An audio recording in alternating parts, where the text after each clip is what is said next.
Hello, random stranger. Yes, I'm back. I'm back from IRL Crazyland. First off, I know that Hippie season 3 has come and gone. Personally, my eyes are set on the fact that we are so close to the end of Hippie season 2, and then after that, we will see. Last time we got dealt some pretty heavy themes in episode 7 and 8 of Hibike. We learned exactly what Asuka's been dealing with this whole time, and we really just did a sad dive into the cycle of abuse and the complexities of abuse. On the surface, Asuka seemed to have it together, but that gap between her public mask and what she was suffering at home really shocked her friends who didn't know her all that well, it turned out. And so, trigger warning, we will be talking about child abuse in this episode, but if you'd rather skip that discussion, you can always use the timestamps down below. We also saw Mamiko suffering a common form of parental pressure where her dad had unknowingly pushed her down a path that she really didn't want to take. And there's a lot to talk about when it comes to well-meaning but oblivious parents, and maybe some of you can relate to that. And just also the complex sibling dynamics and I guess shitstorms that can arise because of those pressures and those expectations. Despite the sad things, I do think some positive things came out of those episodes too. Like me, I'm a sucker for the music as an escape theme that came through Asuka's resolve to keep playing in band despite what she was facing at home. Band is like the one place that she can enjoy playing music freely, and you can't get any more wholesome than that, I don't think. I think I would just jump into the whole Asuka situation and try and break down the entire scene where Asuka's mum tried forcing her to quit band. At first, it was Asuka's mum who verbally attacked Taki-sensei and the principal, for which Asuka herself apologized. What was really sad, I thought, about Asuka's withdrawn demeanor throughout this whole entire incident was that it revealed the coping mechanisms that she's had to develop, probably from a very young age, to deal with and to minimize her mother's abusive outbursts. The fact that she was the one who apologized to Taki, not her mom, and kept saying how she didn't want to cause trouble suggests that Asuka's been conditioned almost to rationalize abuse as somehow her own fault, which is a common response in victims of long-term abuse. And then Asuka's mom accused Taki of ruining Asuka's chances of getting into a good school by making her waste time with like the club. And it wasn't even the fact that Asuka was failing at school, it was that she wasn't going to an elite school. And I think, in my memory, we've seen Asuka breeze through her exams before. Like, she is a smart enough kid, obviously, who would be fine going to any school. But this toxic combination of traditional ideas of how to secure your kid's future success, plus her mom clearly suffering from this constant stress and struggling mentally, meant that that wasn't going to be good enough. Okay, so let's just sum up what we know about Asuka's mum so far. She does not respect Asuka's autonomy, acting as if she knows what's best for Asuka without really considering what Asuka herself wants. And it was kind of gratifying that the other adult in the room, Taki, recognized that and refused to accept the resignation. Importantly, he made this distinction between Aoi's situation and Asuka's. You know, Taki was clear-sighted enough to see that Aoi had made her own choice, while in Asuka's situation, it was her mum forcing her to quit against her own wishes. And that will be important later on when we get to that scene between Aoi and Kumiko, where Aoi herself drew these mistaken comparisons between her own choice to quit and Asuka's lack of choice. We also learned that Asuka's mum is extremely controlling and overbearing when it comes to Asuka's life choices, and she justifies it by emphasizing how she's been the one who's had to raise Asuka all by herself.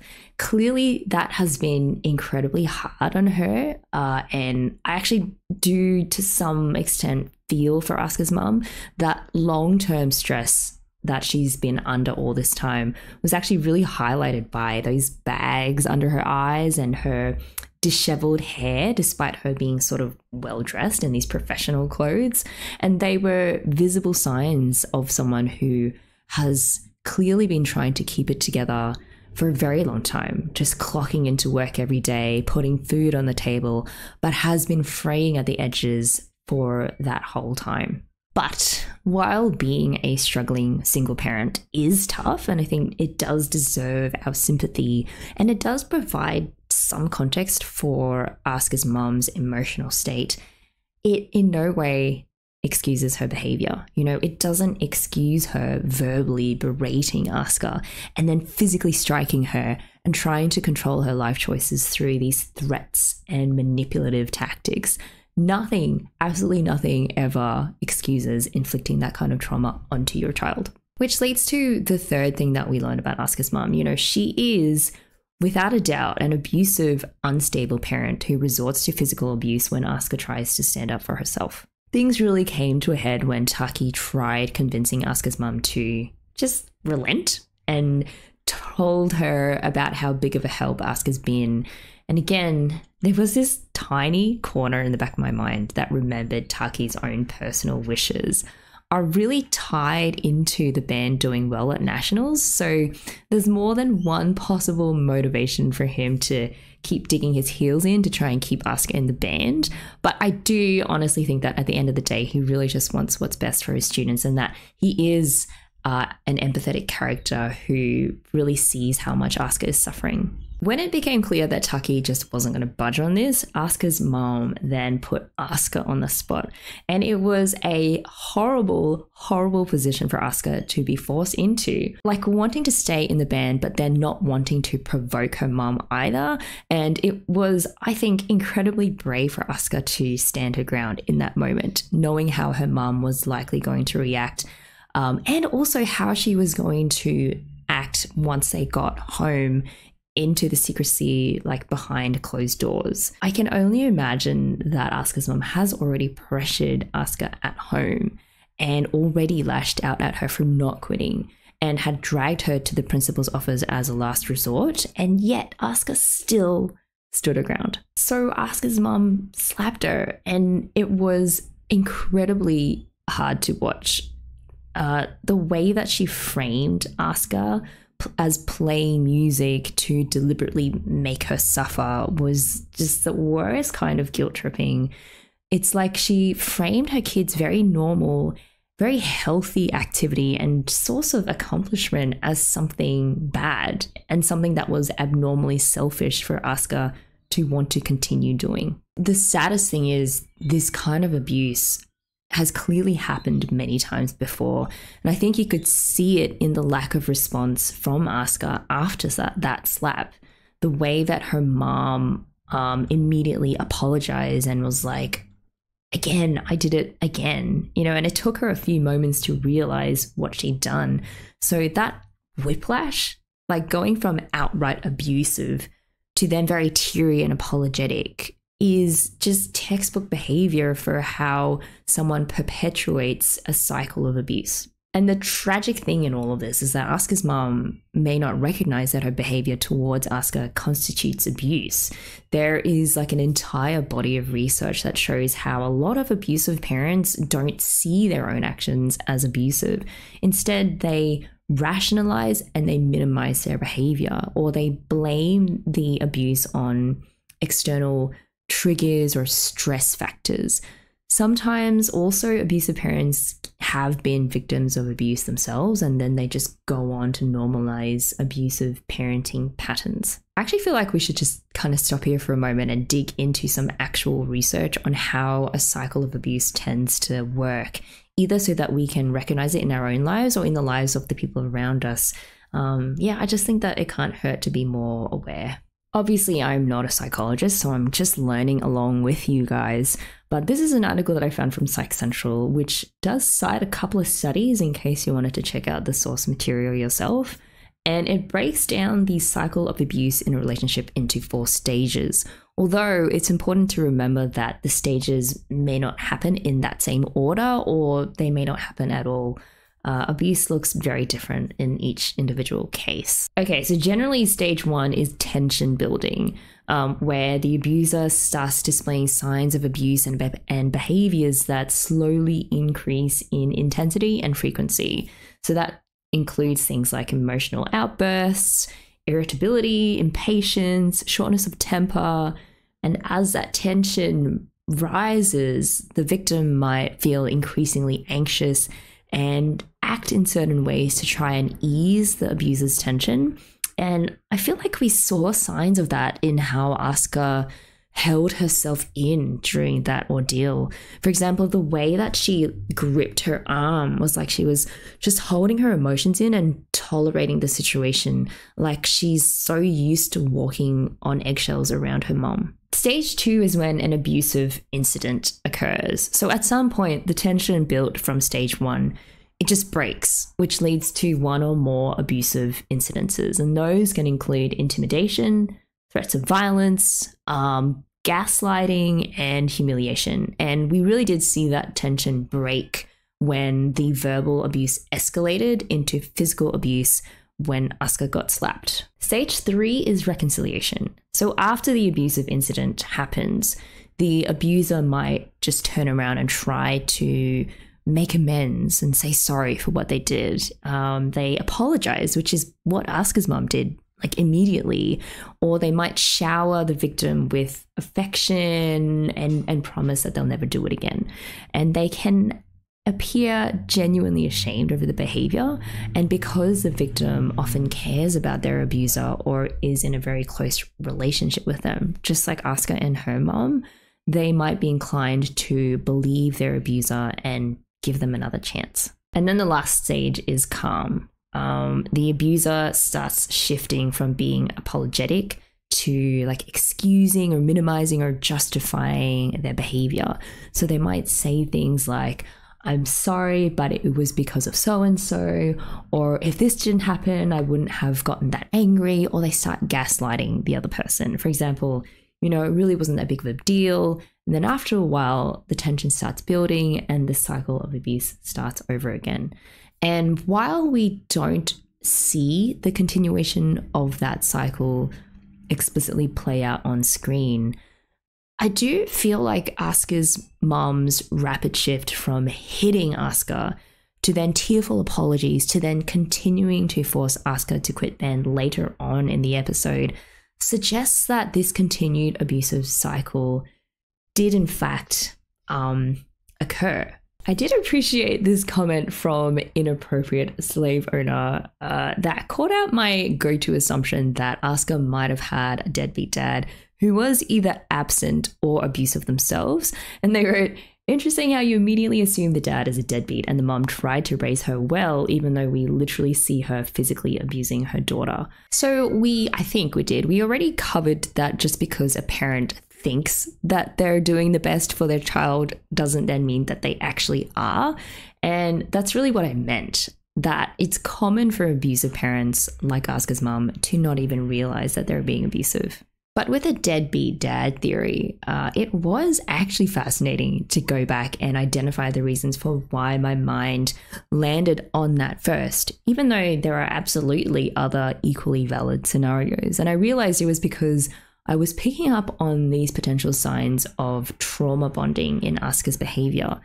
In Hibike, it's Asuka's mom, but had it been her dad who was being physically abusive, I think I also would have picked up on those same signs and guessed the same thing. So trauma bonding is where a child develops an unhealthy, deeply rooted attachment to their abusive parent. There are a lot of situations under which a trauma bond can develop, but a common scenario, and the one that I jumped to, is when a child perceives their parent as being a victim themselves, whether due to witnessing the parent's own abuse or recognizing the difficult circumstances that they face. So this child may feel a warped sense of loyalty or sympathy and this perceived need to tolerate or to rationalize the parent's abusive behavior towards them. I definitely saw this dynamic to an extreme during the years that I worked at an organization that was involved specifically in cases of child sexual exploitation, where a parent would produce and sell abusive material involving their own child.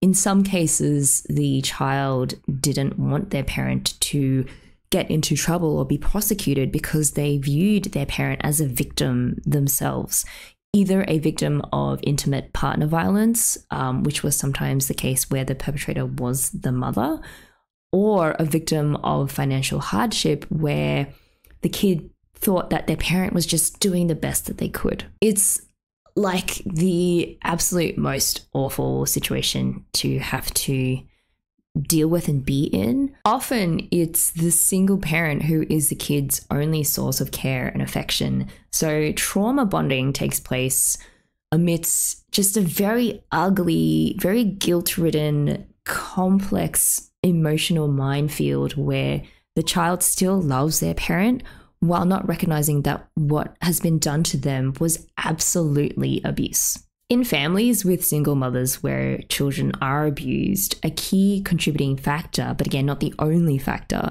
is poverty and all of its associated stress and mental health challenges. Sadly, it is a very well documented vicious cycle where children in families under financial pressure are at greater risk of experiencing violence, while at the same time, family violence itself is a major cause of poverty, overwhelmingly for women and children, and especially for women who leave abusive relationships. So in that kind of context, a child might take on a parental role and want to take care of the suffering parent and then go on to minimize or excuse the abuse directed at them. So to sum up, there really isn't enough in the text to know for certain why Asuka's father is absent. Like, he could have just passed away, or her parents may have separated in a way that made it impossible for him to remain involved in her life. It's just that Asuka's interactions with her mother made me think of the possibility of some kind of trauma bond that stems from her view of her mother as someone who has suffered a lot herself and whom she feels compelled to protect and to excuse. Like, her very resigned tolerance of her mother's outbursts and her constant denial of the severity of the situation, and also his tendency to self-blame. But I think mostly it was the gentleness with which she took care of her mom, like let her out of that classroom and went home with her. That all was why I made that logical leap from point A to point C. There was this really interesting moment where Asuka's mom reached out to touch Asuka, and Asuka just kind of stopped her. I mean, she stopped her gently, but it was still a moment where I saw Asuka as drawing a line, small as it was. It's like she might tolerate the abuse and maybe even justifies it to some extent in her mind, but some part of her also recognizes that it's not right. Basically, Asuka's feelings are really complicated. She didn't want to be touched by her mum, but she also took her mum gently by the hand and led her out of that room with her head held high. And her mum just meekly followed her out, like all of that vitriol had been released and all that left was just tiredness. And it gave off a sense that this, again, is a really well-worn familiar cycle with them.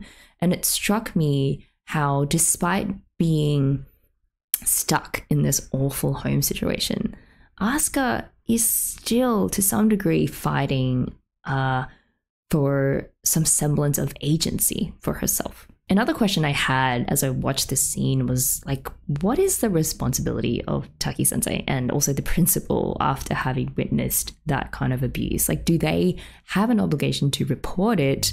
And I know that it'll vary from country to country. As far as I'm aware, I'm pretty sure that this incident would have fallen under Australia's mandatory reporting guidelines, given that it was a clear incident of physical abuse. I'm not sure how it works in Japan, and at the same time, I know that the scene was put in there for dramatic effect, so I don't think the whole issue of mandatory reporting will be a relevant issue moving forward, but still, it's a question. The story of Asuka's mom spread amongst the students, and someone actually made an excellent point that Kumiko herself may have been the one to spread it. And then we have this conversation between Reina and Kumiko that showed two kids trying to grapple with this troubling concept that some parents abuse their own kids. And it, again, I felt highlighted Reina's tendency to take a more idealistic not necessarily realistic view that parents shouldn't dictate their children's lives.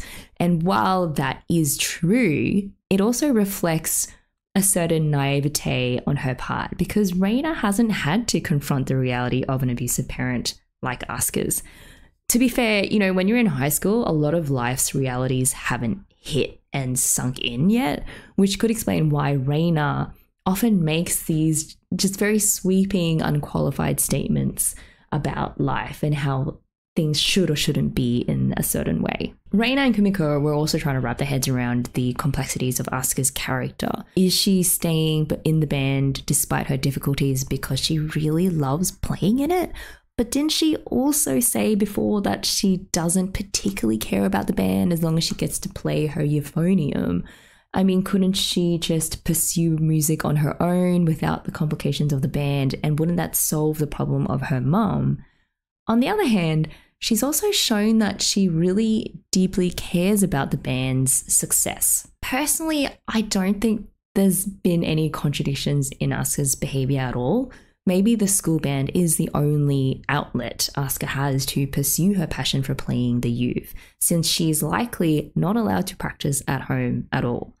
And while she may not care about the internal politics or the drama of the band, like who gets solo parts and who supports who, she does care a lot about the band itself existing as a means for her to continue playing the instrument that she loves. Again, the fact that Asuka's mom had to confront Taki-sensei about her involvement in band suggests that it has become like a last stronghold of resistance against her mother's attempts to force her to quit. The band has, I think, become almost like a sanctuary for Asuka, a place where she can assert her own agency in defiance of her mum and outside of the realm of her mum's control. I also think beyond maintaining her ability to play, Asuka's engagement with the band's collective goal of reaching nationals may have sparked something more profound inside of her. You know, having this focus and a sense of camaraderie to latch onto could give Asuka, again, some much needed relief from the terrible situation at home. The band might also have become just this rare source of positivity in Asuka's otherwise very chaotic and just tough life. So while the contradictions in Asuka's behavior might seem puzzling to Kumiko and, to be honest, a lot of other people, an understanding of her home life and the role that band plays for Asuka, I think kind of helps reconcile those apparent inconsistencies. Next day, Asuka rocked her to band as if nothing had happened, and I saw it as like her one last push of resistance. But later, she eventually did stop showing up because her mum ended up calling the school. It was like this invisible battle was happening at home that we didn't actually get to see, but that we could pick up on from Asuka's expressions and all the things that she didn't say. The way that Asuka brushed off questions and repeatedly apologized again and said how she doesn't want to cause trouble for others were clear signs of learned behavior, you know, the result of years spent rationalizing and dealing with the abuse that she has suffered and internalizing the notion that it's somehow her own fault or that there is no way out of this situation. All of Asuka's base babies naturally took her reassurances at face value because, unsurprisingly, they are kids who lack the understanding of how abuse impacts a person's psychology and behavior. I feel like Natsuki might be the only one mature enough at this point to grasp the deeper implications of Asuka's actions. But even then, Asuka is not the type at all to confide her burdens onto others. The most she seems willing to do is to sort of set Natsuki up as a backup in case she can't play in the band anymore. Even when Haruka and Kaori reached out, Asuka just wasn't ready to break. Like, she reacted by completely shutting down and retreating back into her shell, and by deflecting to other things and just hoping that they drop it. And that legs shot focusing on Asuka just powering past past Haruka and Kaori really expressed a lot. Like, she was kind of like just pushing past their care and actively rejecting it. And then, of course, it's like her humor gets put up as a shield again. So all of these coping mechanisms honed over years of abuse have become like an ingrained part of her personality. And maybe it's kind of just instinct at this point. Maybe Asuka herself can't even control how she is responding to the expressions of care from her friends. I felt like all of these interactions that Asuka had with her friends at school really portrayed how victims of abuse often distance themselves from family and friends who try to help, and that this behavior can also stem in part from the abuser intentionally isolating the victim. The truth of their own parents' abusiveness is a painful reality for the victim to have to acknowledge. And as a result, they might prefer living in a state of denial and just find it easier to maintain status quo rather than have to deal with the fact that their own parent is hurting them. Unfortunately, over time, those trying to help the victim, especially those who aren't trained to deal with this sort of situation, they may eventually stop their efforts if they recognize that their friend is unwilling to accept their offers of help. And so overall, I just thought Hibike did so well in highlighting the complex psychological barriers that abuse victims face and the challenges for those trying to support them. The band grew worried about Asuka's absence from practice, and their over-reliance on her really started to show, with Natsuki being the one exception. So Asuka seems to have entrusted Natsuki with a very specific mission, because she then started practicing really hard with Nozomi, and she seemed to know that whatever situation Asuka was dealing with, there was a good chance that she wouldn't be able to perform with her band.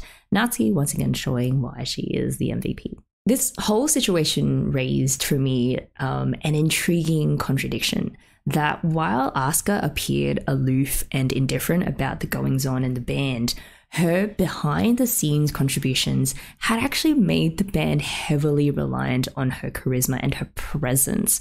And I wonder if Asuka ever felt pressured to keep the band together despite her apparent unseriousness. Haruka in particular had become very dependent on Asuka, and she doubted her own ability to play the sax solo that Taki had asked her to consider playing.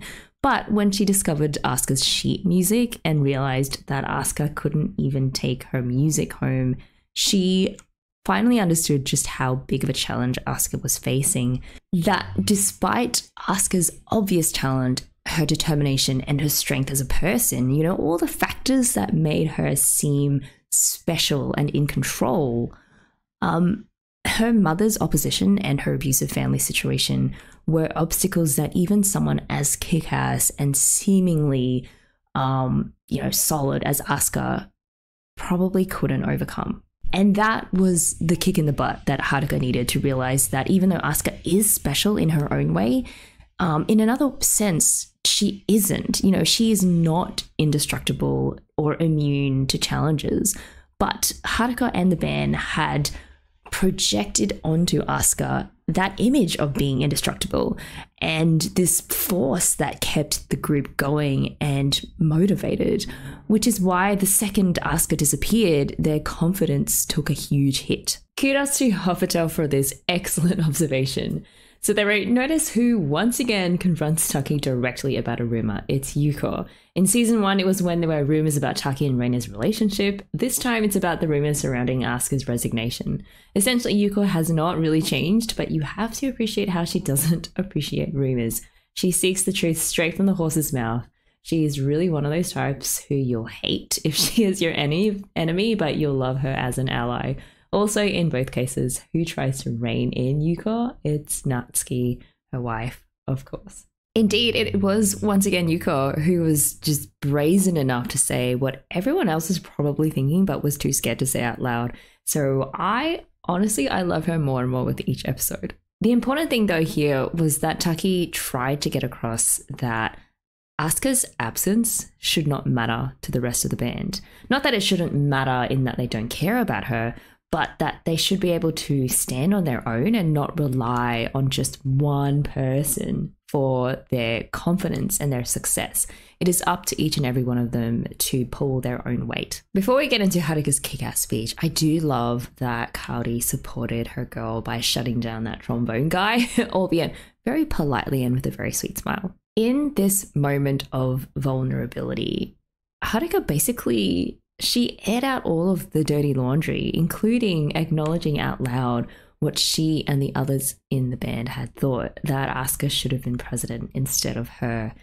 And now that we know the huge challenges that Asuka faces at home, it becomes even clearer why the position of president would have been just impossible for her, beyond just her disdain for, dealing with high schooler emotions in band politics. The band's perception of her as a capable, competent leader led them to assume that she could handle it all, and they failed to recognize that Asuka, like the rest of them, is only human, and on top of that, enduring an incredibly difficult personal situation that no one really knew about. Over time, their reliance on her became a crutch, and yet Asuka never voiced how hard it must have been for her to maintain that level of involvement, because she was quite heavily involved even if she wasn't exactly the president. And that wasn't all. Haruka also addressed this lingering drama over the previous year's band split. She acknowledged the bad blood and the tension that still remained, and the I think unfair, personally, criticism that she hadn't done enough to prevent it. But I think really it was her ability to discuss these issues openly and with such humility. That's precisely what makes her an effective leader. She takes responsibility without making excuses for herself and has this maturity and self-awareness that commands respect. By acknowledging the band's past missteps and her own limitations, Haruka created this environment where everyone felt empowered to step up and to contribute. That approach interestingly contrasts with the unrealistic pedestal the band had placed Asuka on by viewing her as this unassailable leader.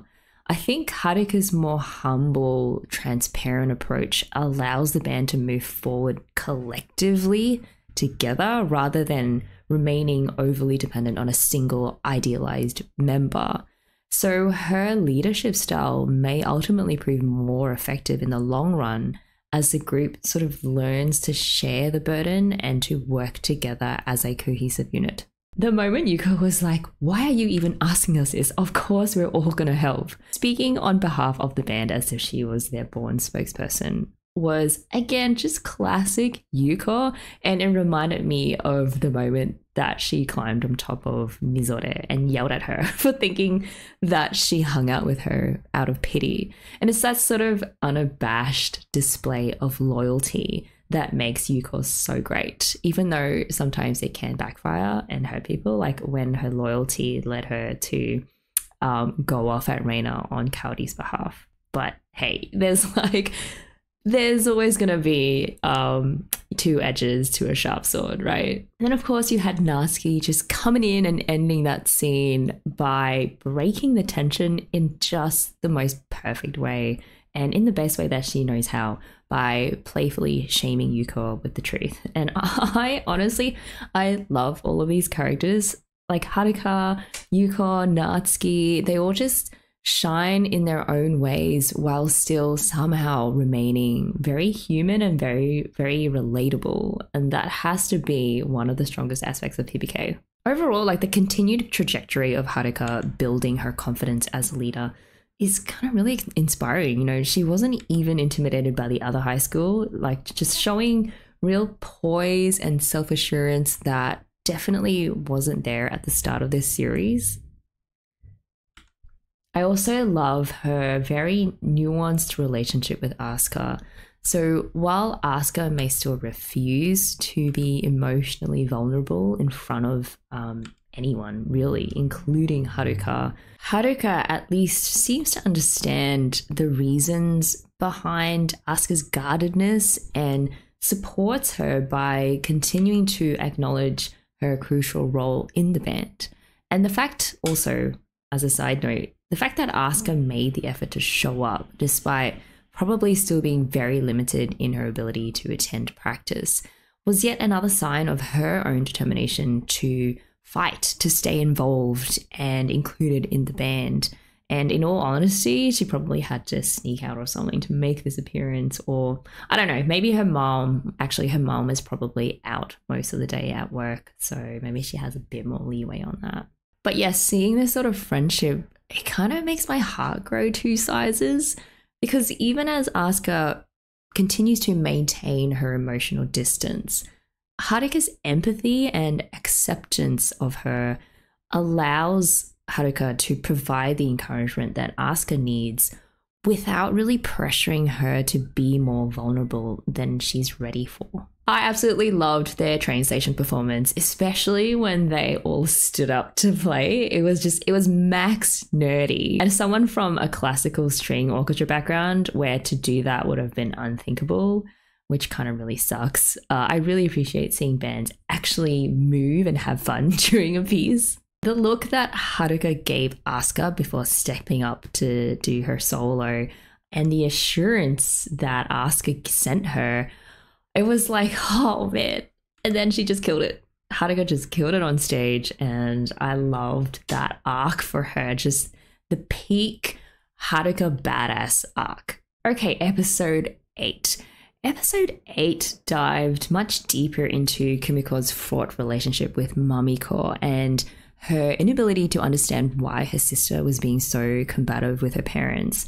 And also tangled up in that mess was the fact that it was Mamiko who had initially inspired Kumiko to play music. We find out that Mamiko's life is unraveling. You know, she wanted to become a beautician, but her parents didn't really understand why and what use that would be. She was close to finishing university, but her parents seemed oblivious to what Mamiko had truly wanted to study growing up. And Mamiko seemingly had played this part of the dutiful elder child, doing as her parents wished by going to university, quitting her club, and also quitting trombone to focus on her studies. But despite seemingly doing everything right, that inadvertently caused her parents to assume that that was the path that Mamiko genuinely desired for herself. And that disconnect between Mamiko's inner wishes and her outward compliance is such a common struggle, especially for like Asian kids.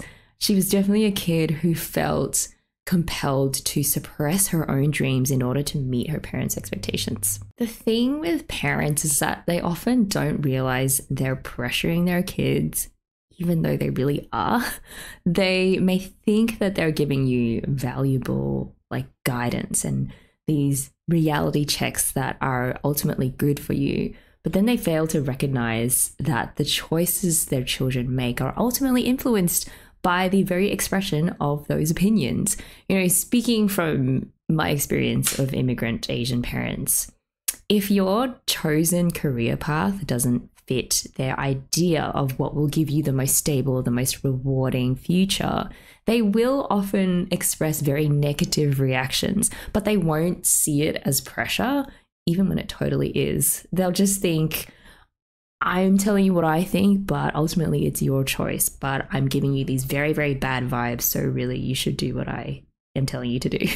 Every kid knows that the consequence of deviating from a pre-approved path is going to be serious, especially when a significant investment like a partially completed university education has already been made. You know, Asian parents don't want to hear anything about the concept of a sunk cost. And I could totally see why Mamiko's parents thought that her abandoning university was a waste. There's none of this, you just do what you're passionate about and we'll support you. That's often seen as being, you know, selfish, doing what you're passionate about, especially if they think you're throwing away a perfectly good education or a chance at a higher paying, more secure job. But make no mistake, it was still a shitty thing for Mamiko's dad to have essentially threatened to totally cut her off. There was just this complete lack of awareness on his part regarding his role in pushing Mamiko down a path she herself never really wanted. And he also failed to recognize that Mamiko was just trying to be a good kid and a good older sister, you know, the opposite of being selfish. I really enjoyed reading what you guys had to say about your own personal experiences of this sort of pressure from parents. And I really felt for you guys, like from Snake Scipio. As for Mamiko, I can kind of relate to the sort of unspoken pressure our parents can put on us, even if it comes from a place of love or caring. Growing up, I've wanted to be a teacher, but was too scared to bring it up with my parents. I feel as a child, there's always that unspoken pressure to not disappoint your parents, to listen to what they say. Yep. Throw in all the usual Asian parent stuff about becoming a doctor, and then some offhand remarks here hinting at their disapproval for teaching as a career. And I got to a point where I couldn't even say it to them. Yeah, man, that part about just how it's these small comments, right? Sometimes it's doesn't even have to be a full-blown fight. It's just these well-placed remarks over a long period of time that really can get you. So sure, Mamiko could have voiced her thoughts whenever or told her parents how she felt earlier, but it's incredibly hard to say no to your parents, especially when as a child you know where your parents are coming from. So I do sympathize with Mamiko, and honestly props to her for being able to say how she felt, because Lord knows I couldn't for the longest time. I absolutely empathize with you on that. Key word I think there was like offhand remarks. Like the reason why it's so frustrating when parents do that is because it is offhand. Like they have often zero awareness of the impact that their disapproving tone or their words can have on a kid. As is often the case, you know, the parents sent mixed signals. The real stick in the mud was dad, but Mamiko's mom isn't the type to challenge or even try to moderate her husband's views either, which also kind of compounds the difficulty of the situation.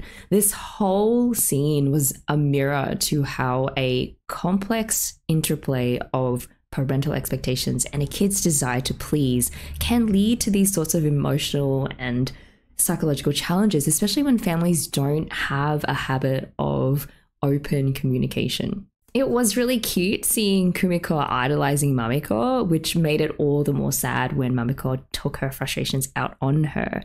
The fact that as a little kid, Kumiko wanted to play music with her big sister and was even inspired by her to pursue music in the first place, that just made it all harder for Kumiko to understand why Mamiko now seems to hate music. So when Mamiko just stormed into Kumiko's room to get her to turn her music off, Kumiko just kind of snapped. In her mind, maybe what she was thinking was that if Mamiko hates music so much, why does she insist that she was pressured to quit? If she hated it so much, she must have chosen to quit and go to university herself. And also, her parents worked hard to support Mamiko in that choice. So why is she being so ungrateful now and blaming them for how unhappy she was? I thought instead of me riffing off on what's really going on behind Kumiko's anger, I think this comment from Shife kind of explains it perfectly. So they wrote, the relationship between Kumiko and her sister is really intriguing and honestly kind of eerie because I felt like my life with my older brother was shown on the screen. This is the oldest child syndrome at play, where the parents put all the expectations of the oldest to be the perfect child. It puts the child under so much pressure to perform, to meet the parents' expectations, and often they get guilt-tripped if they aren't the good role model for the younger siblings. Being the younger sibling like Kumiko, I also really looked up to my brother. The flip side was he was always the one getting all the attention and praise from everyone. Nobody cared what I did. Even if I did put effort into something, they'd just say my brother was better. In the end, what is the point of trying anymore if I couldn't succeed anyway? I'd rather not be a disappointment to everyone and myself. I had a very similar attitude to Kumiko back in season 1. So yeah, that's actually really interesting because I always kind of like, we'd always seen that losing the competition back in middle school had kind of scarred Kumiko a little bit. And so she dealt with it by shoving her expectations down into a hole and just having no expectations. But now that we're seeing what her home situation is like in her relationship with Mamiko, there is now another reason that's kind of revealing itself for why Kumiko is also like that. So as we grew up, my brother also reached the breaking point like Mamiko and wanted to go on his own path. He started getting into more and more arguments with my parents. As the younger one, I couldn't understand and I couldn't empathize. My resentment growing up towards my brother didn't allow me to empathize. You had everything, our parents gave you everything, and you're being unfair and selfish.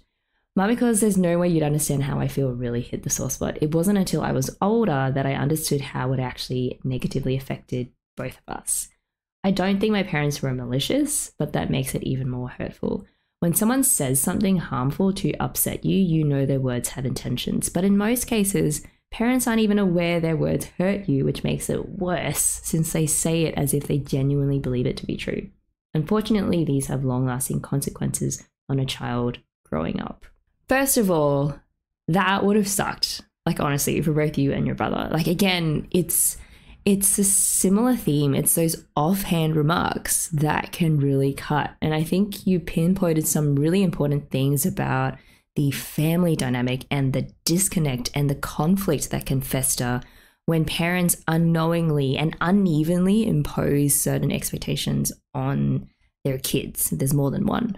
It's complicated the way that can impact siblings differently. So yeah, thank you guys for like just sharing just these really honest situations about what you had to go through. And I think for Kumiko's situation, like on top of all of that and all of that, the pressure of growing up in an environment where your parents have these sorts of expectations, her idealized view of Mamiko and the confusion and the hurt that she felt from Mamiko's rejection of the musical dreams she thought that they once shared, that I think also really stopped Kumiko from empathizing with Mamiko's frustration with her parents. Honestly, I just feel for any kid who has to or who gets caught in the crossfire really of these expectations that really should not be placed on them in such a manner. An important point to hone in on, I think, is that both Kumiko and her dad brought up the issue of finances. And I wanted to say that the idea that because parents pay for everything during a child's upbringing, that they are then entitled to dictate that child's future is deeply problematic. First of all, caring for your child is like a fundamental responsibility of parenthood, and should not be a bargaining chip, although unfortunately some parents treat it like that.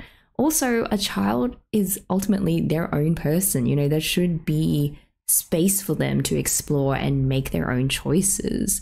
I'm sounding like Raina right now. But yes, there is space, obviously, when a child is growing up and their brains haven't fully developed yet to give them guidance. But I just thought it was so interesting, this point of financial investment in a kid.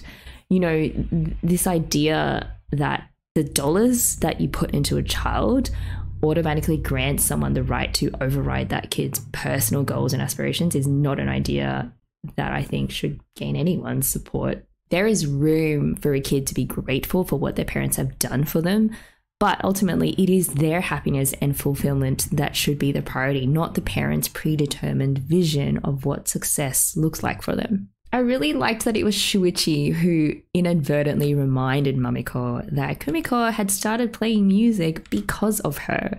You know, Kumiko had her own blind spots, but Mamiko also had completely forgotten how much her younger sister looked up to her and that they had shared a lot of good times through music.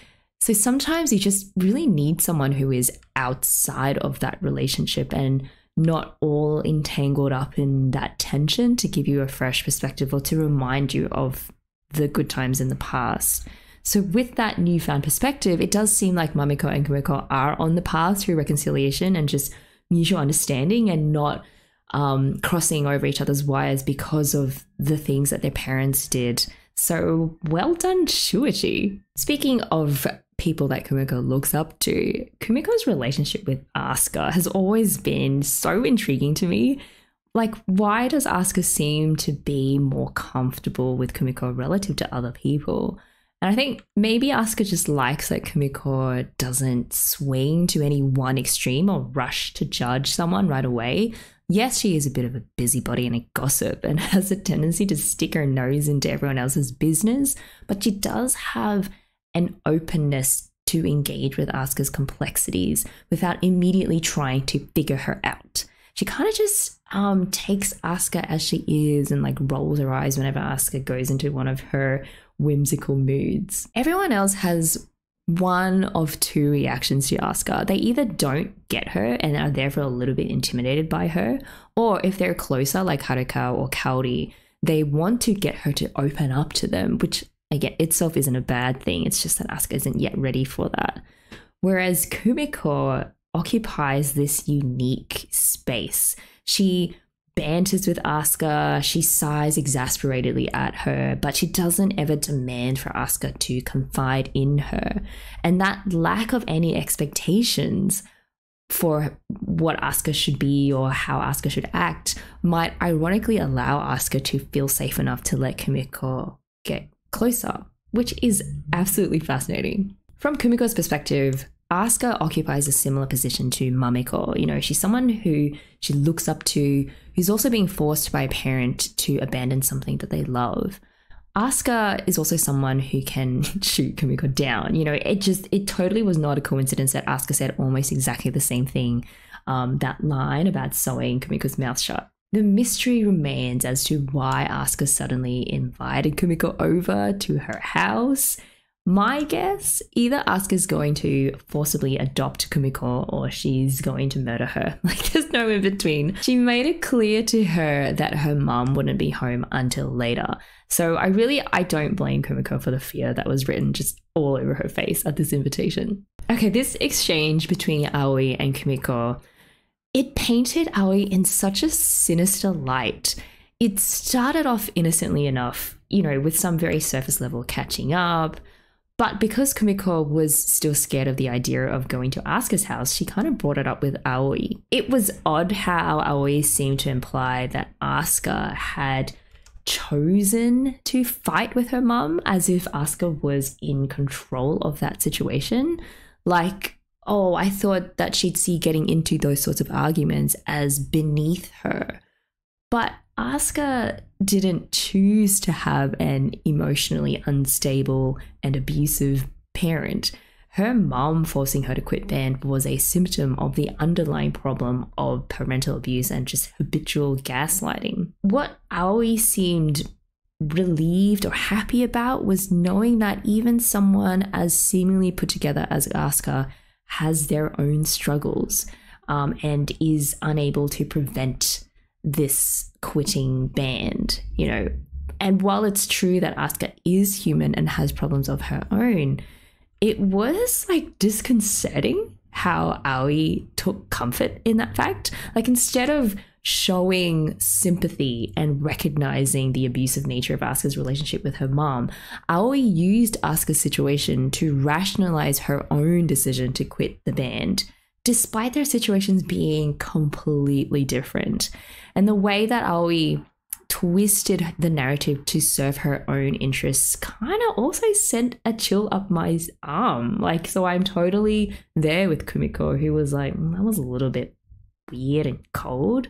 It was just this weird lack of compassion and a selfishness in taking what she wanted from Asuka's situation. Which is why I'm glad that Kumiko got a bit mad and kind of spoke out in defense of Asuka.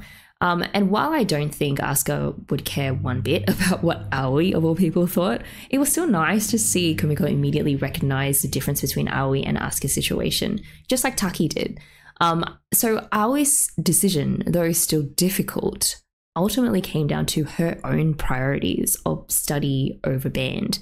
Asuka, on the other hand, is the victim of abuse, like with her mother's actions driven not by Asuka's best interests, but by her own emotional instability and her need for control. So I was very proud of Kumiko. You know, that moment highlighted the importance of, one, Kumiko's understanding of Asuka's situation, even though she repeatedly says she doesn't understand Asuka's character.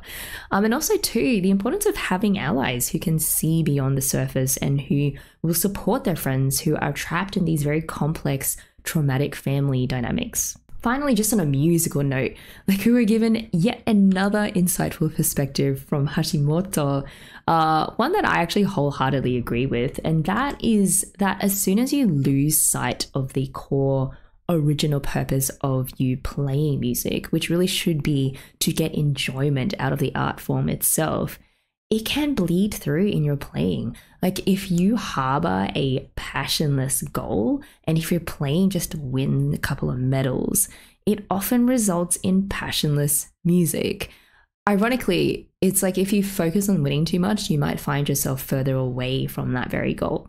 Maybe it's an overly idealistic sort of concept, but I do think it's important to maintain a connection to the intrinsic joy and the self-expression that draws musicians to the craft of music in the first place. You know, passion and not technical proficiency or competitive drive is what injects magic into a performance. So Natsuki is actually going to replace Asuka at Nationals. Part of me wonders if Asuka will ultimately make it to Nationals, but I'm also kind of hoping to see Natsuki play too, so kind of torn there, guys. I also just wanted to appreciate this quiet Kumi Rei moment when Reina went to visit Kumiko at home, and the fact that Kumiko had to be like, why did you even come here, was so cute, and also reconfirmed that Kumiko is like an absolute dunderhead. It was also so sweet how Reina bought this Euphonium CD for Kumiko to listen to, and even though Kumiko already had a copy of it on her shelf, she was like, no, I'm going to keep this one too. And I was like, hell yes you are, Kumiko. You are going to keep and love that CD until the day that you die. And then when they were just listening to the track together, they looked like they were just in total bliss and at total peace. And I think that's true friendship, just being able to sit and enjoy music together, just simply existing in each other's company without the need for constant conversation or activity. It's the music that just bonds them together, and I thought that was, it was such a great moment. Okay guys, Hibike Season 2 Episode 9 is a go. I am overly excited to see what Asuka has in store for Kumiko. So if you guys are ready, let's do this in 3, 2, 1, play.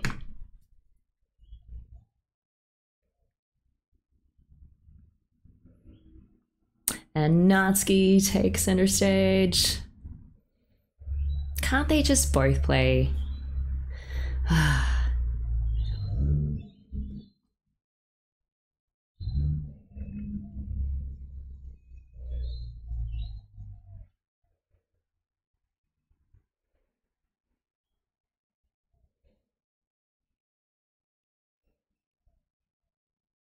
I do love this OP. It always hits harder when you've like spent some time away from it.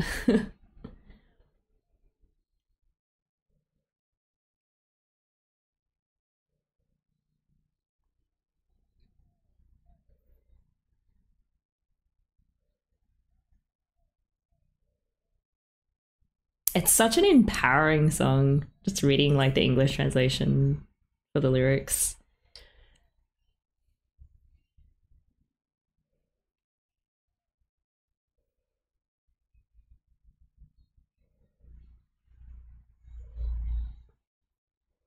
I wonder if we get any more scenes of Mamiko and Kumiko, because I feel like last episode we already saw that they were starting to patch things up.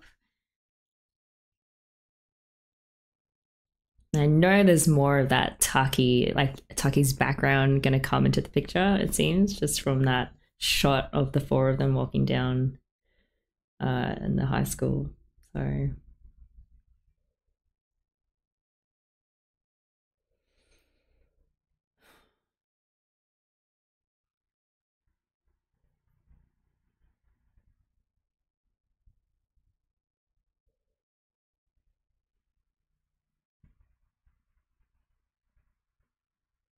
Kumiko not hiding it well.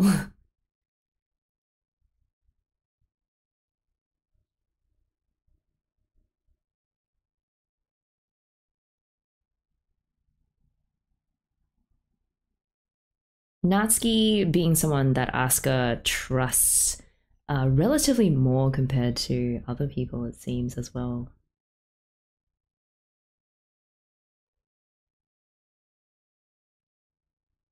Kumiko is so depressed. Look at her, like, just all hunched up. Of course, Reina is just gonna point out the cuttingly obvious. Just no emotion, just telling it like it is.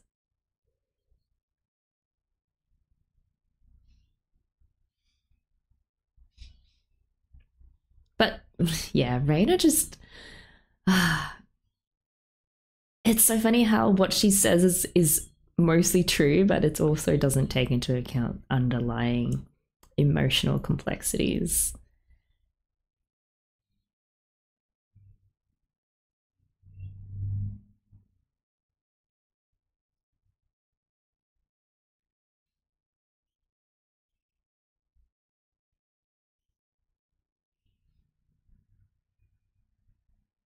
Because it's a shitty situation.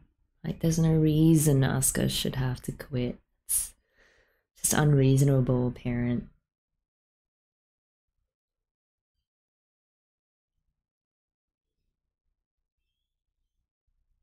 I mean, Mamiko's still at home.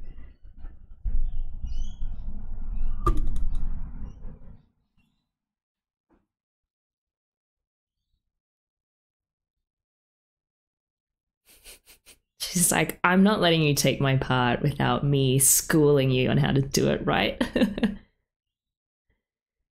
It's very fast, Allegro Vivace.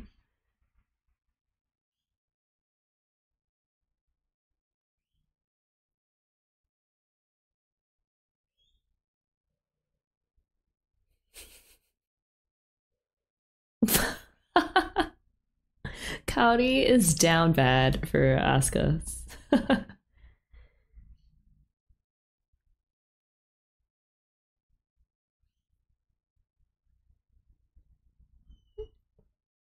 Just like sending Kimiko into the lion's den.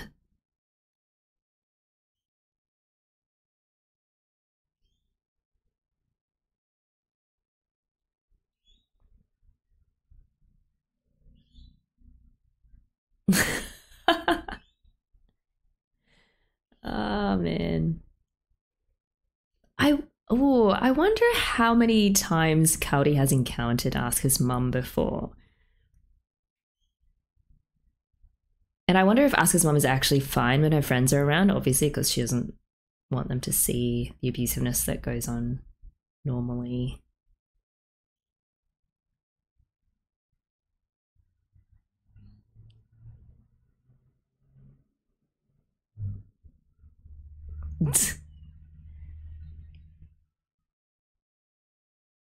Yeah.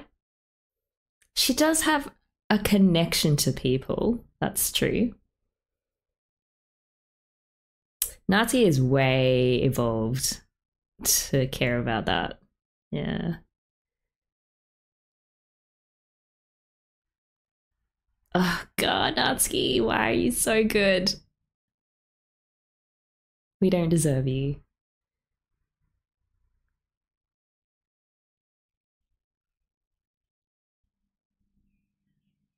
Yes, that's what she wants, but also it's gotta suck too. Those two are not mutually exclusive feelings.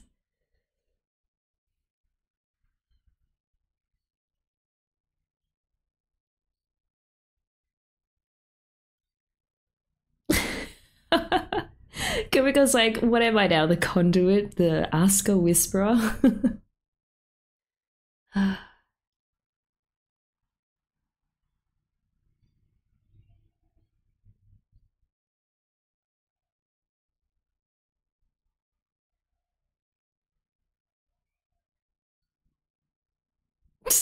Raina's like, I don't know anything and I'm not going to try knowing anything.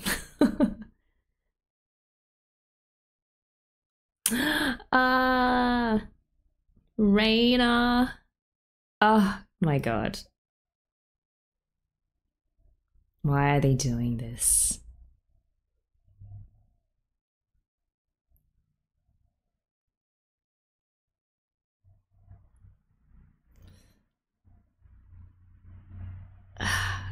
Oh my god.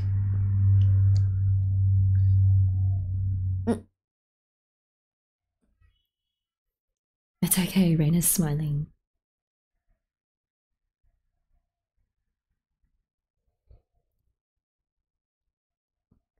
I'm happy. Yay, this episode was so worth it already. It's just one of those scenes where one of the characters who's madly in love with the other is like, I don't know anything, but then proceeds to like lay out everything about their character that is so amazing and that they've fallen in love with. That was perfect.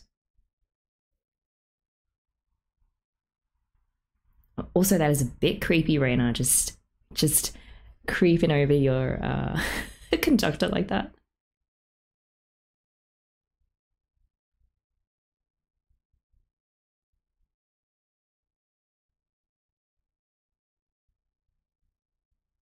It's because got a bit of dribble down his side, the side of his mouth.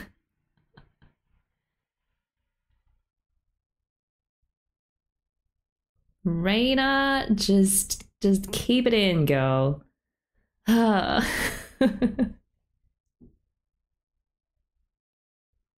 She's like, he touched me.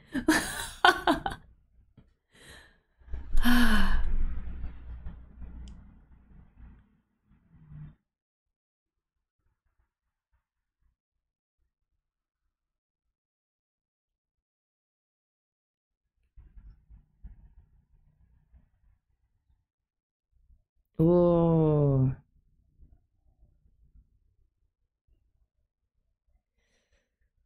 that it's so interesting, that look on Tucky's face in that photo. Clearly, he was the more reserved, more hesitant one in the relationship. So you really feel like the depth of his loss, because his wife probably gave him a lot of confidence in himself. The day has arrived.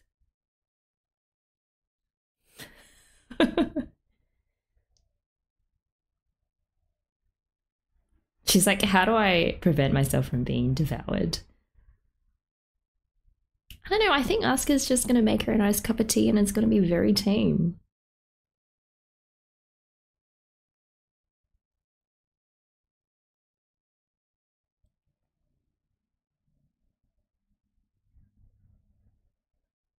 She didn't even know. But who can blame Asuka, to be honest? There's so much going on, with her mom.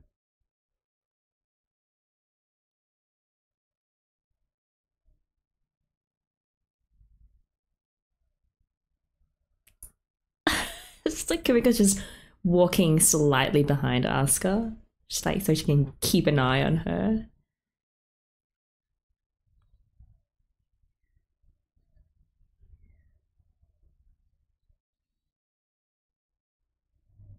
Cody. Cody's like, why are you leaving me behind? Why aren't I invited also?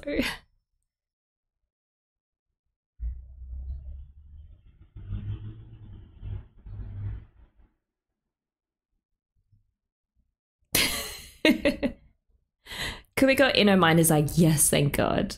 There's going to be a third party as a witness if anything happens to me. And Cody is just like, I'm making sure I'm part of this.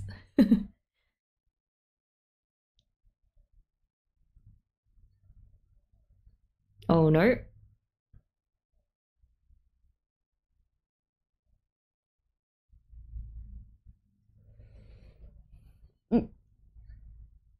Wink.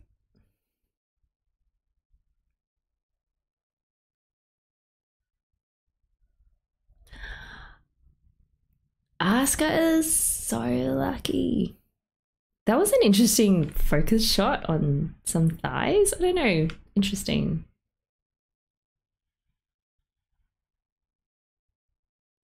Those, what is up with those close-up shots? It kind of emphasizing the intimacy of that moment that Cowdy would bend to tie Asuka's shoelaces.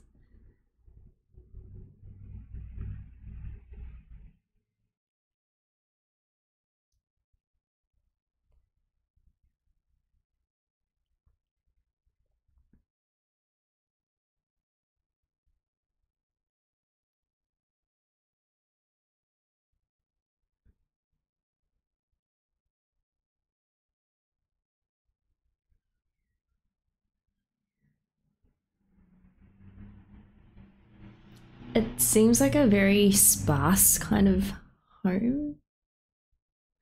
Oh man, she snuck her youth back home.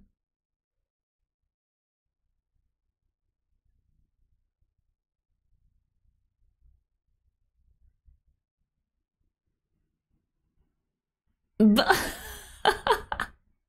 Kumiko's like, wait, what do you want to look at?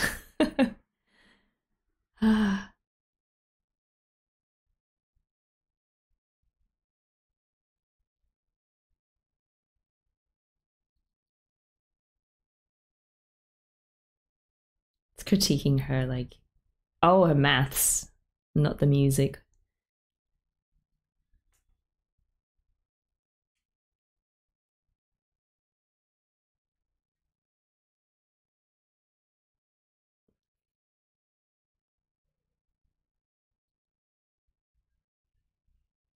Mm-hmm.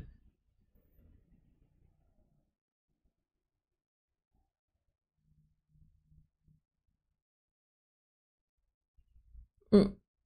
Kumiko does not trust ask to keep her hands off those.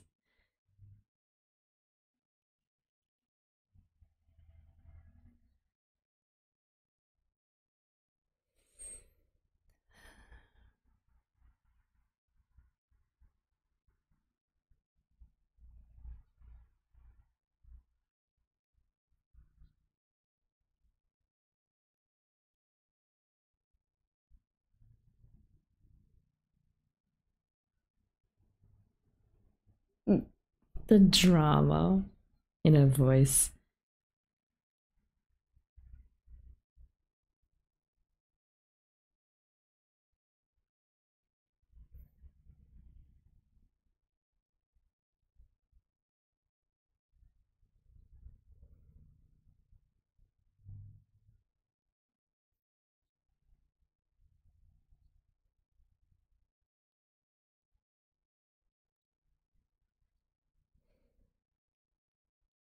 Former father.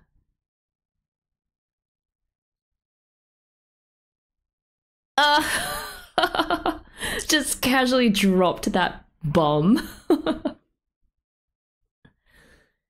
Oh.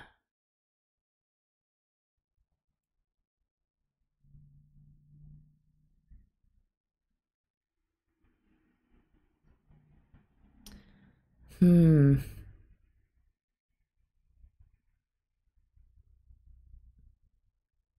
Oh, there's a lot of questions.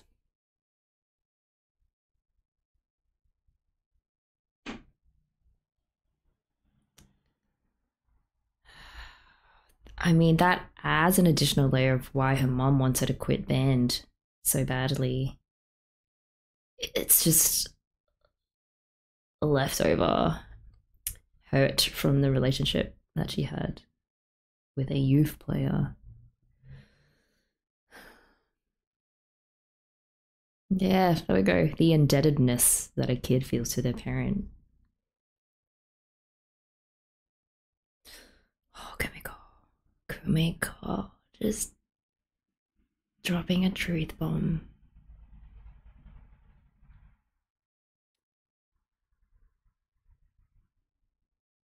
Yeah.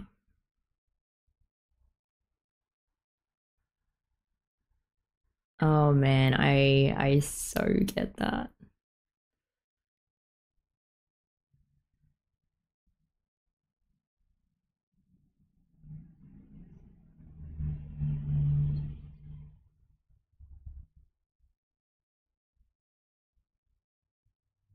From dad, like dad's just like, well, I'm not in your life, but here you can have this youth and some music.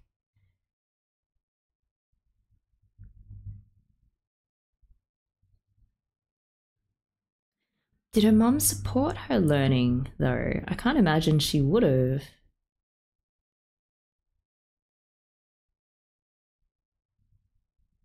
Hmm. How did she get so good though?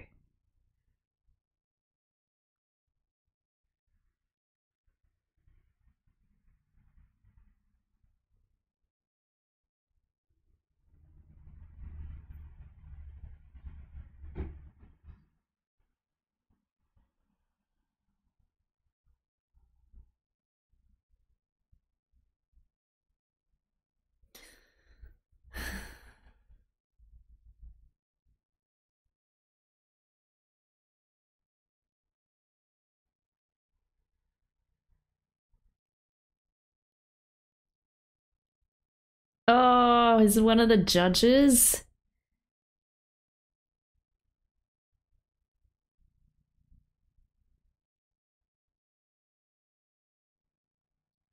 Oh man.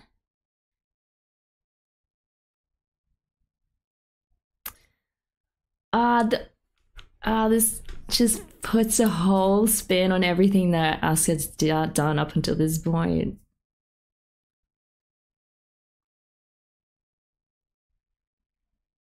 I hate that she feels like she's being punished for doing what she did.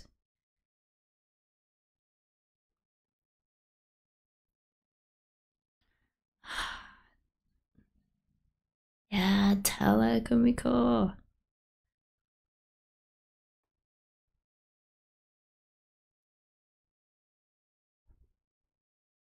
This is why she needed to speak to Kumiko.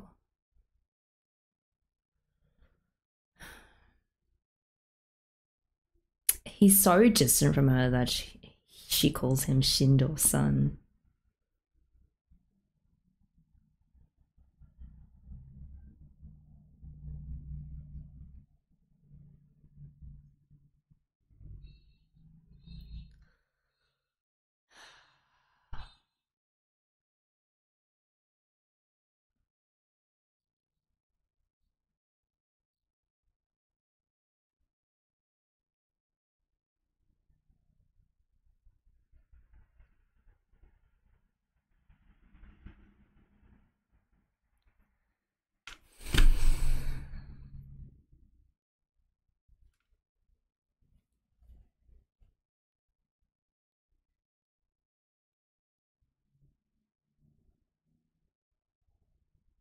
Oh, just like how Kumiko and Mamiko used to play by the river. This is oh guys, there's a lot to unpack in those 5 minutes.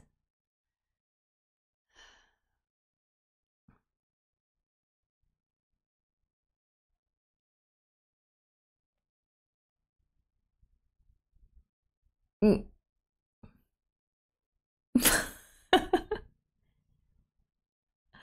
I honestly, those two, I feel like they're just destined to be together. Asuka and Kaori. Eventually, they will get together. I'm positive of it.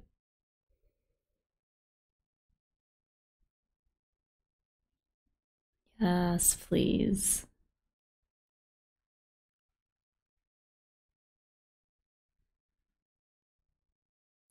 Ah, that was such an interesting comment. Like I'm assuming because the sound is so bold, and it is what it is. It's not twisty and subtle and complex, like a violin. Although I'm sure youths can also make very complex sounds. But just these like instrument stereotypes.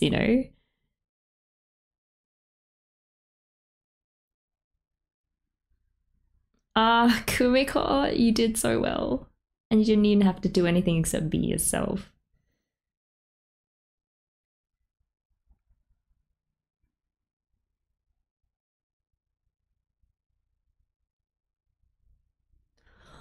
Oh, it's so soft and subtle and rounded.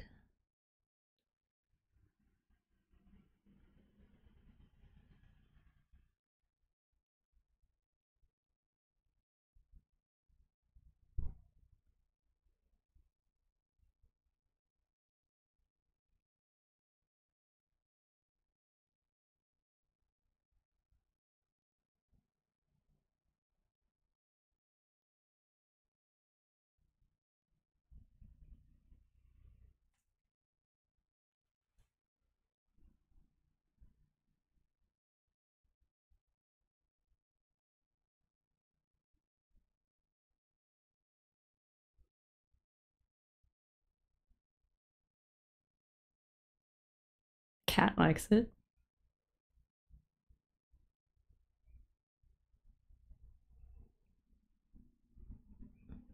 I love how she plays like when she goes from the low and then goes up to the high parts. It's so smooth.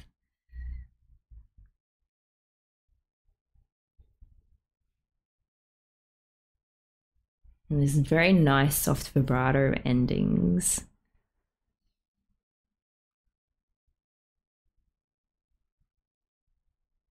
Oh my god, that long held note.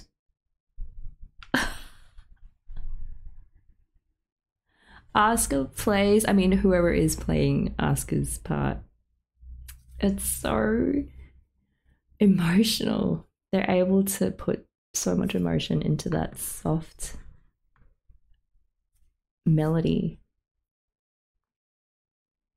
Letters from her dad. Oh boy. There were so many moments in that episode that revealed so much about Asuka's inner emotional landscape.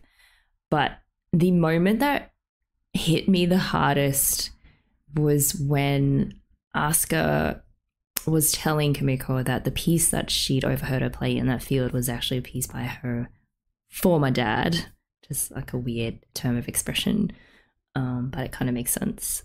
And Kimiko was telling her, I loved hearing you play that morning. And Asuka's like, actually, I kind of hope that you'd hate it, you know, or some. I might have missed something, but she was saying how she wished that Kumiko would have torn that piece of music up because it holds such a sense of pain for Asuka, knowing that it was her dad who played it or who wrote it or both.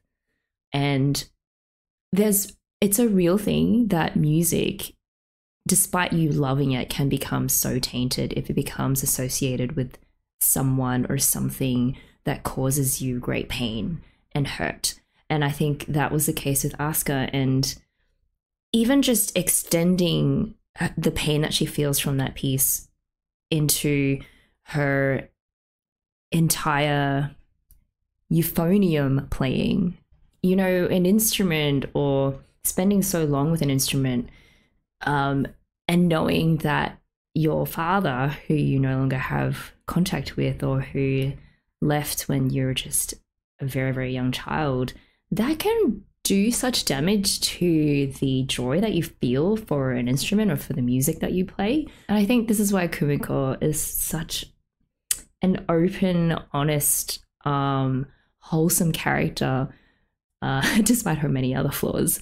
Kumiko was able to just cut right through all of that emotional pain and baggage, and just tell Asuka, your music is amazing. When you play, it's beautiful, and that's all that really matters. You know, all this shit that like is associated with her family, her mom not supporting her and playing her youth, the fact that her dad left, or the fact that her parents got divorced and then he went off to keep being this famous euphonium player. Clearly Asuka still, there's a lot of pent up hurt from all of that shit. But Kumiko was able to bring her back, literally bring her back home from all of that, and locate her in her happy place. Like, tell her that it's okay to enjoy the music that you enjoy, to play the instrument that you love to play. And that's what matters. Don't think about your dad. Don't think about how it associates with your dad. It's just you, your youth, and the music. And that is what really matters in this moment. And I thought that was just beautiful. I was so touched by that episode. There's one more thing I do want to make a point of, and it relates to how, yes, this show, Hibike, is about so much more than the band competition and the practice of music. But really, music, I feel like, is intertwined into all of the different personal stories that have real emotional weight. So, of course, there's Asuka and her dad, and the fact that he is a youth player that sends her music, sent her her instrument, but is absent from her life. And so that causes a lot of pain for her. But there's also like Taki and his wife, who clearly they shared a love of music, and, you know, she was part of band, and a big reason of why he is leading Kataoji High School band to nationals. You know, she is the driving force behind his life goals. And music is such an integral part of that. And also, there's, you know, people like Kumiko and Mamiko. The fact that, yes, there's all of this complicated family dynamics in terms of the expectations that her dad placed on Mamiko. But this admiration and this relationship that Kumiko had with her sister was also based on music. The fact that her sister introduced her to music, even though she didn't end up playing the trombone. But it's just amazing, really, how music has been woven into all of these different stories. And I think that's also reflective of real life. If you play an instrument, at some point, you know, you develop relationships with people through music, through your shared love of music. And sometimes bad things can happen. Those relationships can break down. You know, certain pieces of music that you play, again, as I said, become tainted because your memories just associate that music with some very tough times in your life. But at the end of the day, you can always come back to the music and rediscover, if you want to, your love of it and the joy that it once gave you. So yeah, that's just a musician's take on how music has really played such a heavy role in all of these different plot points, even though it's not specifically about the practice or the learning or the playing of an instrument. Okay, I'm ready for Ep 10, maybe. I don't know. I don't know if they have any other heavy emotional bombs that they're going to lob at us. Let's watch episode 10 in 3, 2, 1, play.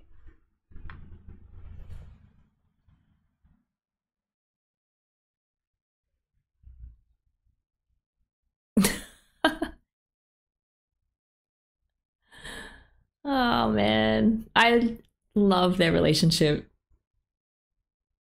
Obviously, Asuka gives Kumiko extreme levels of anxiety, but at the end of the day, you know, they're able to sit quietly beside a river and just enjoy music together, and that's the crux of a true friendship.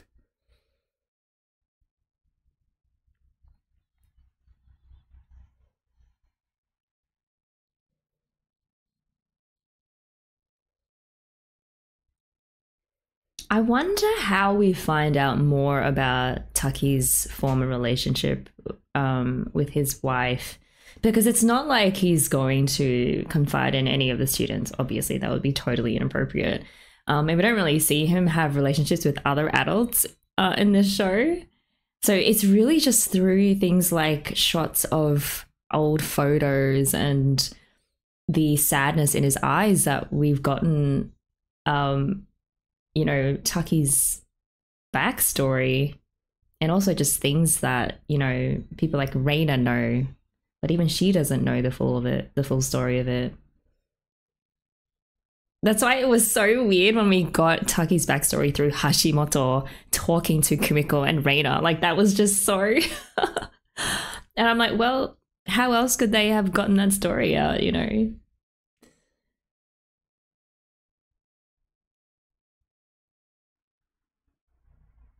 More beautiful you flame.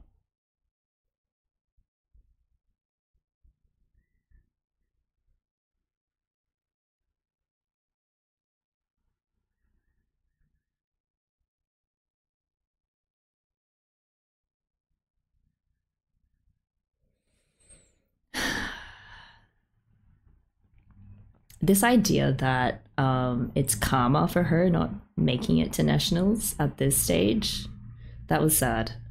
I mean, I don't think it's true at all, but that's clearly what Asuka feels.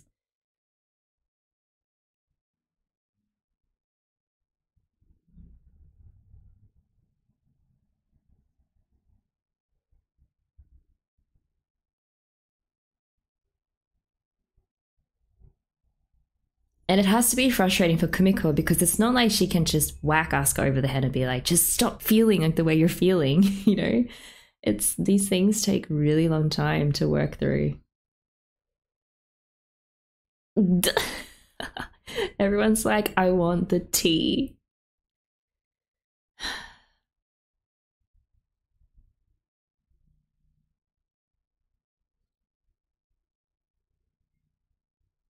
Oh, even Sapphire's like dunking on the mom.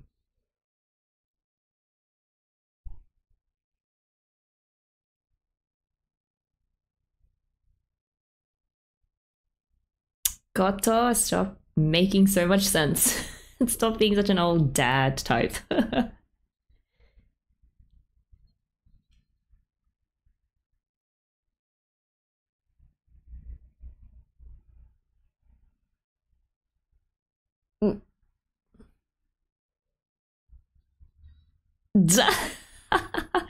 Yuko. It's like, she's mine.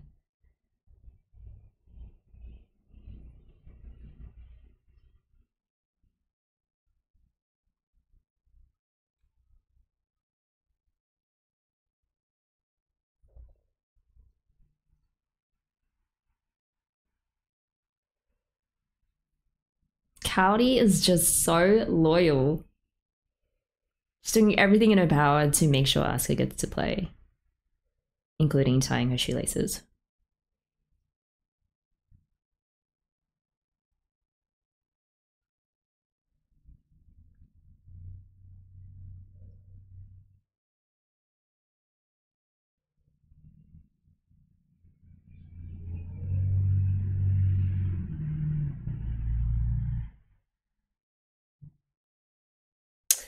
I don't know, Haruka, it's tough, man.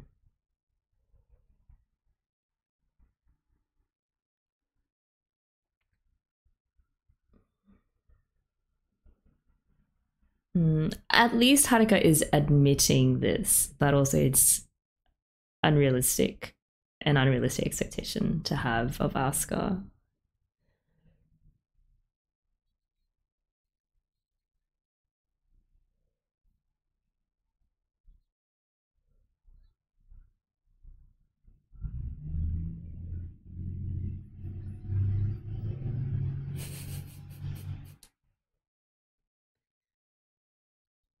It's probably, I don't know, went to find Taki.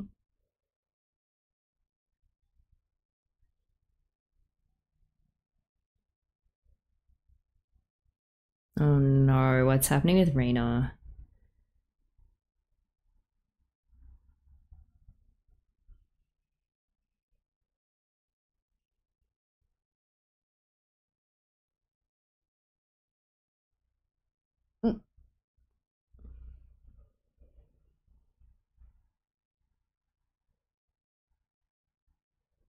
Wait, how hard is miso soup to make?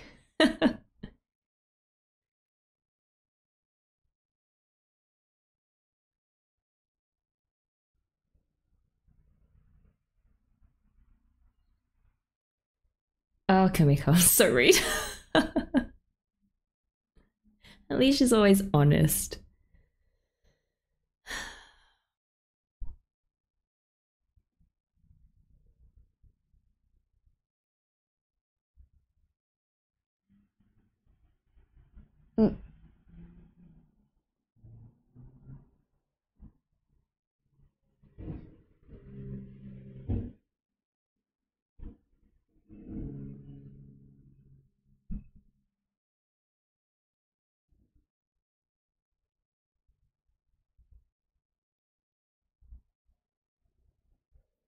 And she still got burnt.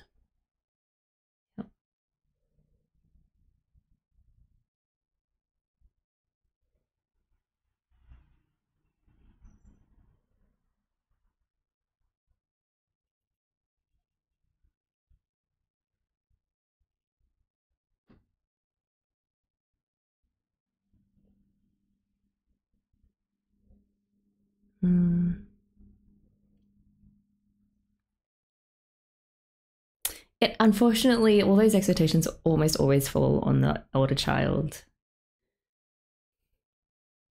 And the second child, the parents don't really care about, which is also bad in and of itself. Ah, there we go. This is what Shive was talking about.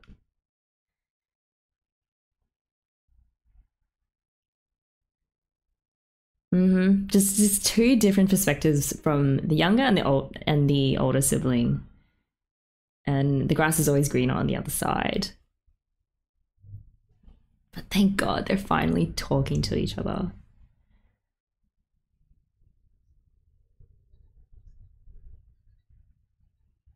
Just take your anger out on that pot.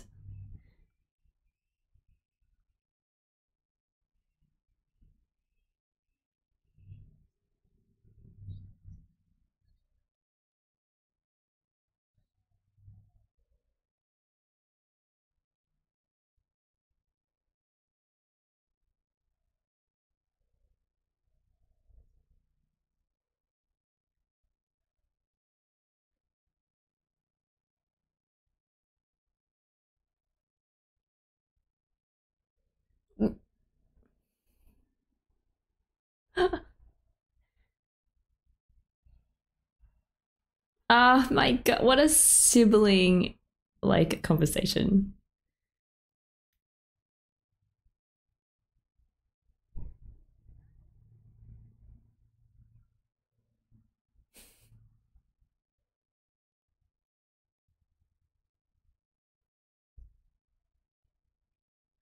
Again, credit to Shuichi for that.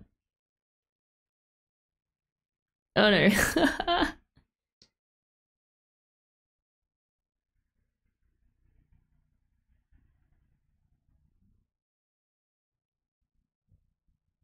Oh, what a good older sister. Just laying out all of her faults and flaws. Eventually. It took her a while to get there. And just being encouraging, being like, don't do what I did. Just go for what you're passionate about.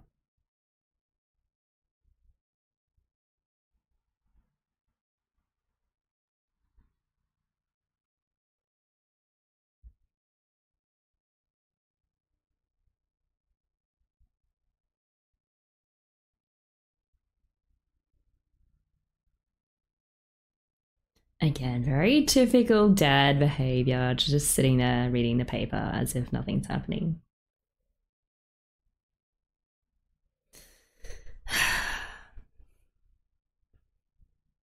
I don't think we'll ever get like any sort of reconciliation between the dad and Mamiko. It's just a reality that often things don't change, like with parents. But I'm glad we did get that conversation between Kumiko and Mamiko.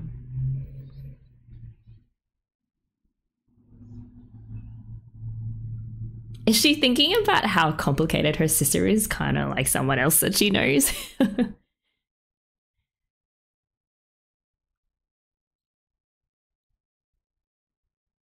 Oh no! Oh my god!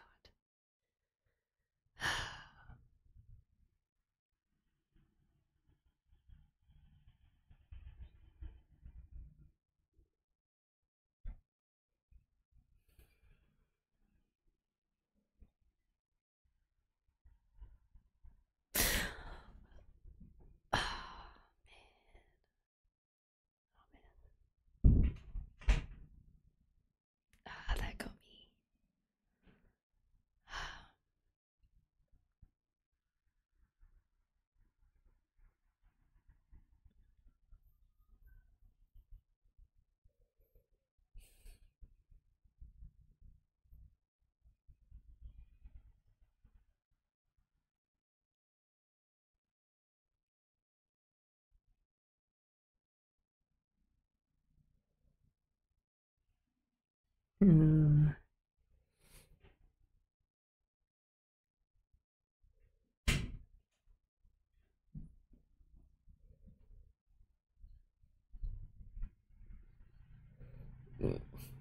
Yes.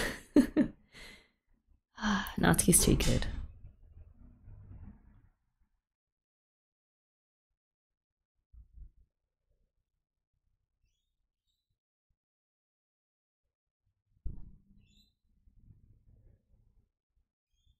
But I mean, also there's the fact that her mom will make her life hell if she persists with band, you know?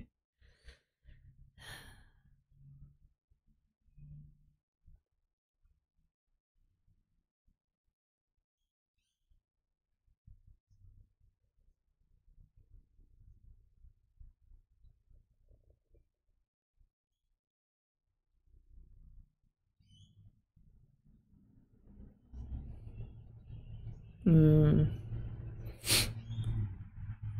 So Asuka's kind of like one step behind Mamiko. Um, although I'd argue her situation is slightly different to Mamiko's, given the abuse dimension.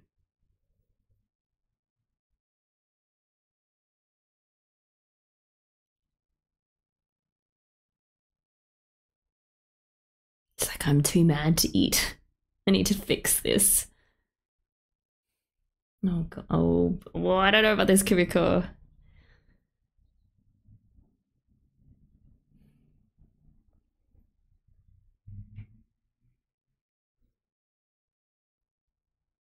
That girl looks so much like Cowdy.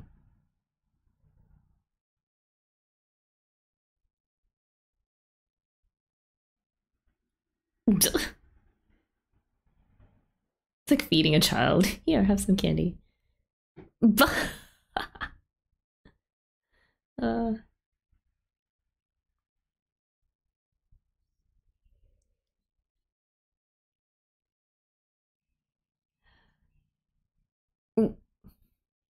no jokes now.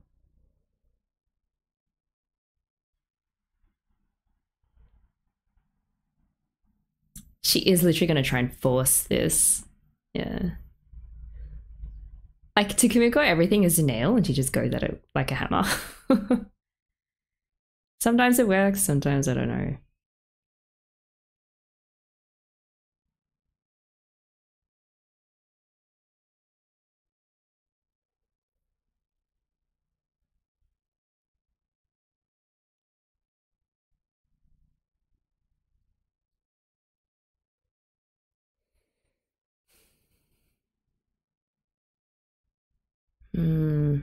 Good point.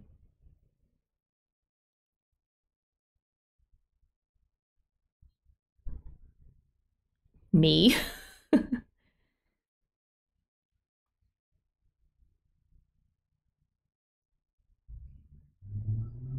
Asuka is just making this uncannily difficult.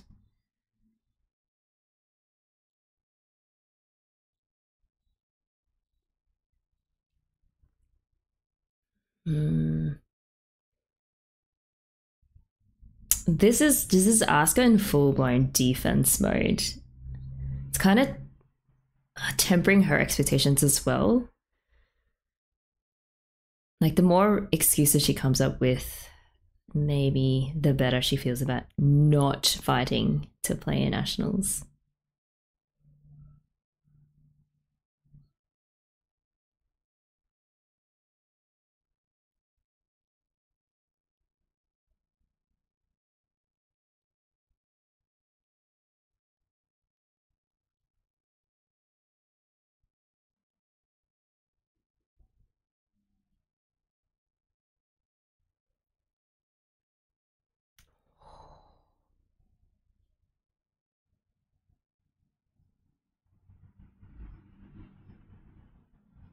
Oh, Asuka.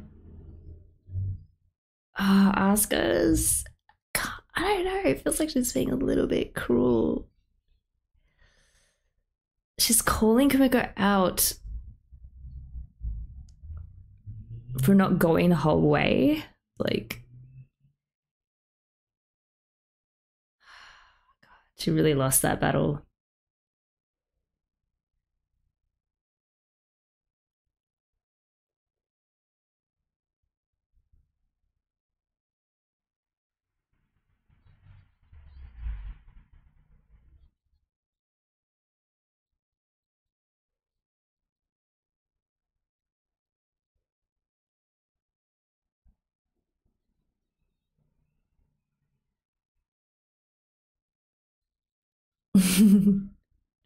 Yeah. She's like, what's wrong with like going for what you want?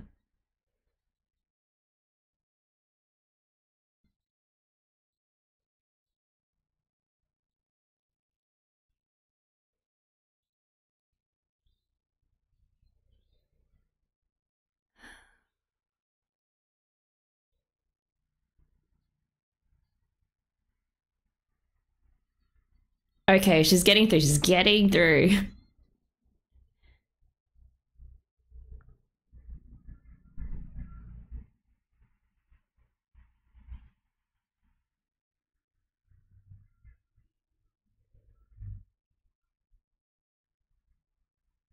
That's it. That's it.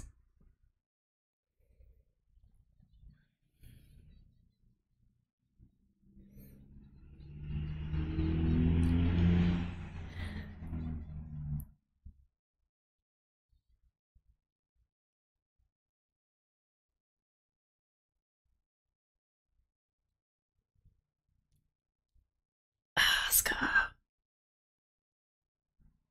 Oh, wow, man. Kamiko got to me.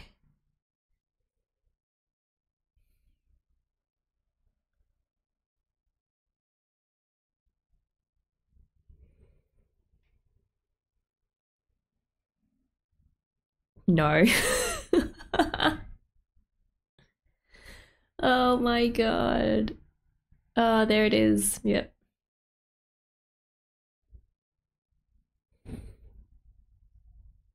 Oh my god. Game face back on.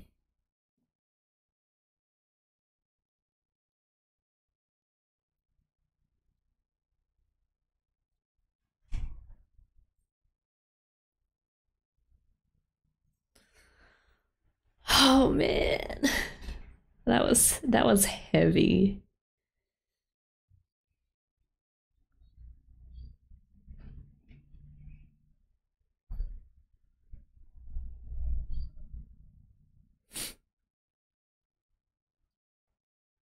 Oh no, this thing with Reina, it's starting to be a concern. Kamiko. Oh, come on, this guy deserves more respect. Kumiko, come on.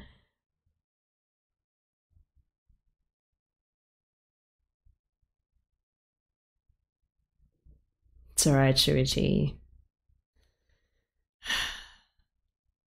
Kumiko's just got a lot of things in her mind right now.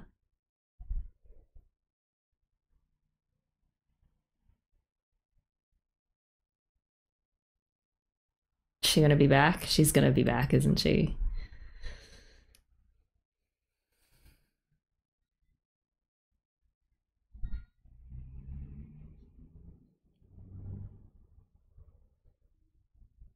Oh no, but then we lose Natsuki.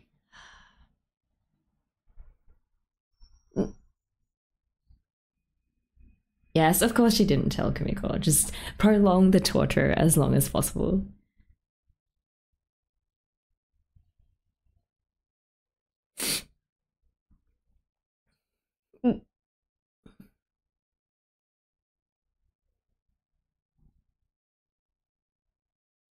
What?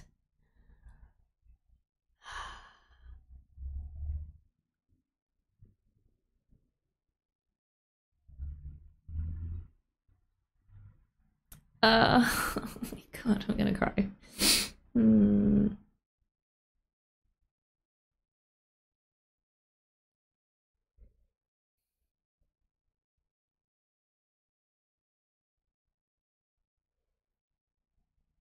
Ah, she's home. Operation Bring Asuka Back Home has succeeded.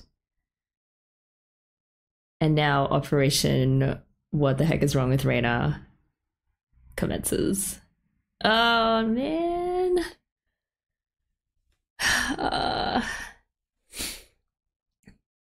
God, thoughts. So many thoughts. I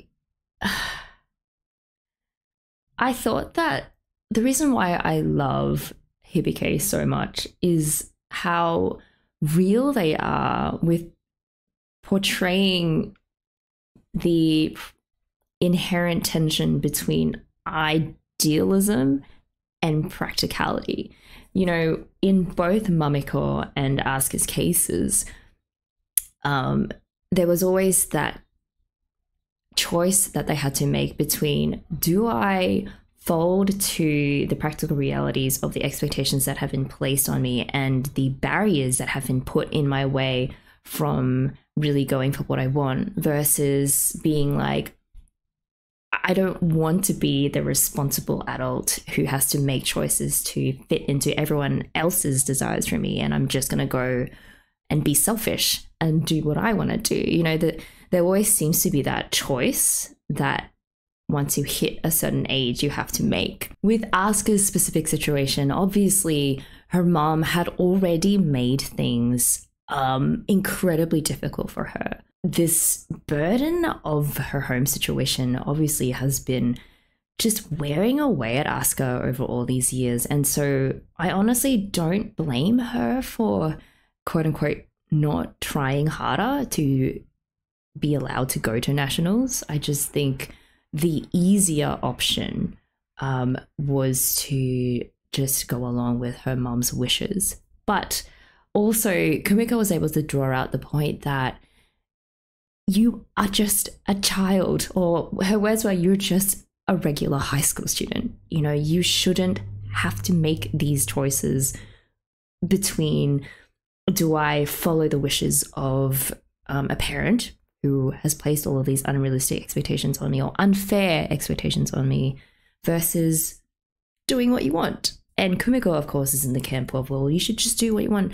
I want to play music with you. It's as simple as that. It doesn't have to be as complicated as you're making it out to be. Because obviously, Asuka, once having been placed in such a difficult situation by her mom, she had a long line of excuses, or not excuses, reasons that she could think up of that would justify that decision to not persist with band. The people in the band maybe don't really want her there anyway, or, you know, she needs to apply the same standard that she did to Nozomi, someone who doesn't show up to practice half the time, doesn't deserve to be on band.